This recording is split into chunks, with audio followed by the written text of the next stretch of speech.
Hi, welcome to the Pre-Snore History Hub. The video today is all about Détente in the 1970s.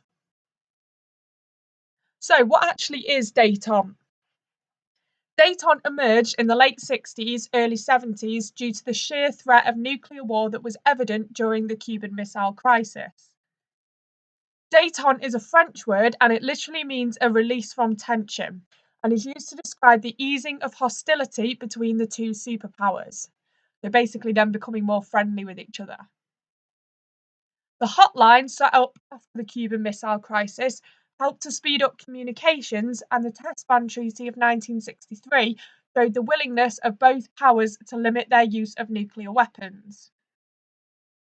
Despite these improvements, the Cold War continued, especially in the Middle East and Southeast Asia in Vietnam, where both superpowers were supporting warring sides. By 1968, the USA was seeking to end the Vietnam War and began peace talks. Nixon became president in 1969, promising to end the war in Vietnam. It was hoped that if the USA improved trade and technology links and made an offer of arms reduction, then Brezhnev might persuade his North Vietnamese ally Ho Chi Minh to negotiate an end to the war. The idea of offering concessions, in other words, offering something that somebody wants, was called linkage by Nixon's advisors. So Nixon actually visited Moscow in 1972. When he got there, he made it clear that he did not see Vietnam as an obstacle to the process of Détente, even though the Soviet Union was supplying arms to North Vietnam. Both sides had their own motives for wanting improved relations. Nixon had visited China 3 months earlier, and Brezhnev was worried that the USA might make an alliance with them. Brezhnev was also keen to gain access to US technology and further grain sales, as well as reducing spending on arms. At the Moscow meeting, Nixon agreed to take part in a European security conference. This would become the Helsinki Agreements. Nixon was keen to show his commitment to Détente and was able to do this by making a public declaration with the Soviet Union in May 1972. Brezhnev even played the role of mediator in peace talks between the US and North Vietnam. A peace treaty was eventually signed in 1973. This was really remarkable because only 11 years before, the superpowers had almost been at war themselves. There is Brezhnev and Nixon in Moscow. So, what was the SALT I Treaty in 1972?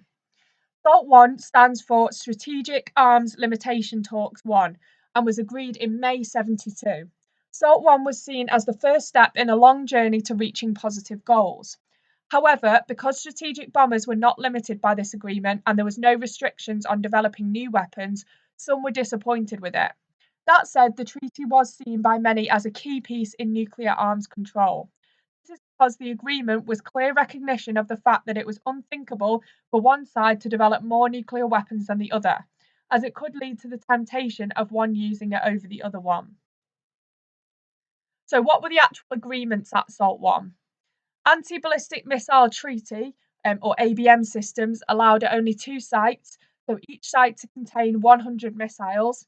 ABM systems were designed to detect, track, intercept, and destroy attacking ICBMs. An interim agreement on offensive arms. So this imposed a 5-year freeze on the total number of ICBM and submarine launched ballistic missiles, so SLBM launchers. What were the limitations of SALT I?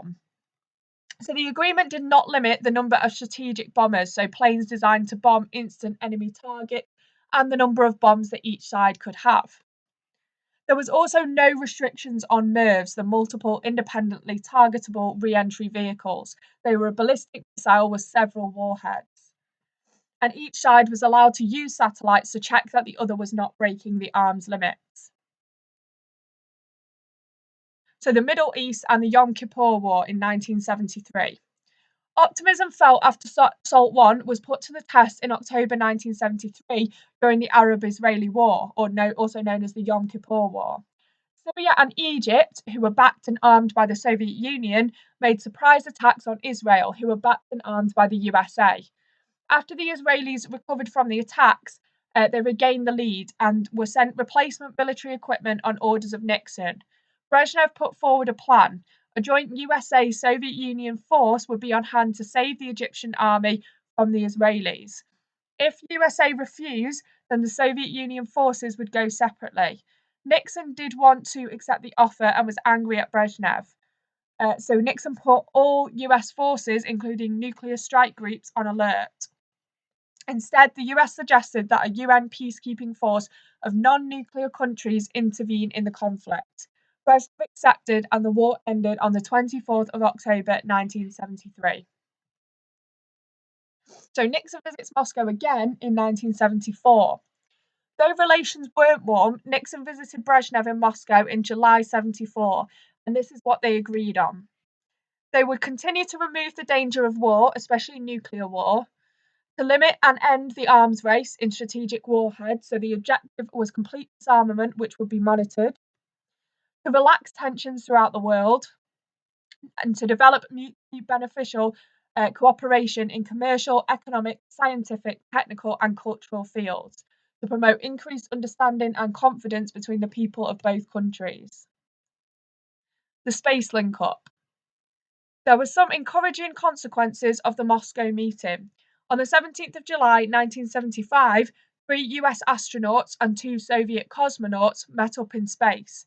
There was a symbolic handshake in space which suggested that relations were improving. So those are the 2 crews in the Apollo and Soyuz crews in 1974, and each astronaut is holding a model of the other spacecraft. So the Helsinki Agreements. After Nixon and Brezhnev's meeting in July 74, there were continuing attempts to keep Détente developing. The Helsinki Agreements of 1975 were a product of this. The USA and the Soviet Union, along with 33 other nations, made declarations about 3 distinct international issues, which they called baskets, by the people who signed the agreements. So the first basket was security. This was the recognition of Europe's frontiers and the Soviet Union accepting the existence of West Germany for the first time. The second basket was called cooperation. So this was a call for closer economic, scientific, and cultural links. This would bring them closer politically. And the third basket was human rights. Each country that signed agreed to basic human rights and freedoms. So, for example, free speech, which is obviously quite a big step for the Soviet Union to take, religion, and freedom against unfair arrest. What was superpower relations like after Helsinki? So after 1977, the new US President, Jimmy Carter, was keen to link the issue of human rights to arms limitations as a way to put pressure on the Soviet Union. Carter did something provocative to support this plea by writing a letter to Soviet dissidents. So a dissident is somebody who rebels against their country, Andrei Sakharov, telling him that he supported the stand that he and others were taking against Soviet authorities. Brezhnev saw this as interference and made his feelings clear in a speech at this time. In response to Carter, various groups in Eastern Europe were set up, known as the Helsinki groups, to monitor and check that the Soviet Union were doing as they promised at Helsinki. They, along with Carter, complained about any Soviet violations. They complained about lack of free speech, religious restrictions, and lack of freedom of movement. The human rights issue was becoming an embarrassment for Brezhnev. Despite the Helsinki Agreements, the Soviet Union sent huge amounts of weapons to Angola and Ethiopia, and by 1970, 21 other African states had received Soviet weapons. Carter asked for an increase in the US defense budget in late 1978. So this diagram just shows the number of nuclear weapons held by the USA and the Soviet Union, and it just kind of shows how ineffective SALT I had been.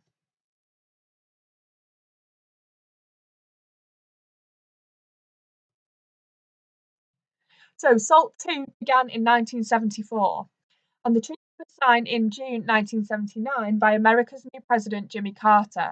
The terms of SALT II were a limit of 2,400 strategic nuclear delivery vehicles, so that's ICBMs, SLBMs, and heavy bombers for each side, a 1,320 limit on MIRV systems for each side, a ban on construction of new land-based ICBM launchers, and limits on deployment of new types of strategic offensive arms. SALT II was supposed to last until 1985. So, did this one actually last? In short, no, unfortunately it didn't. Ratification, that means official agreement, of the SALT II treaty did not take place. The US Congress did not believe that the limits put forward in SALT II could be verified and checked.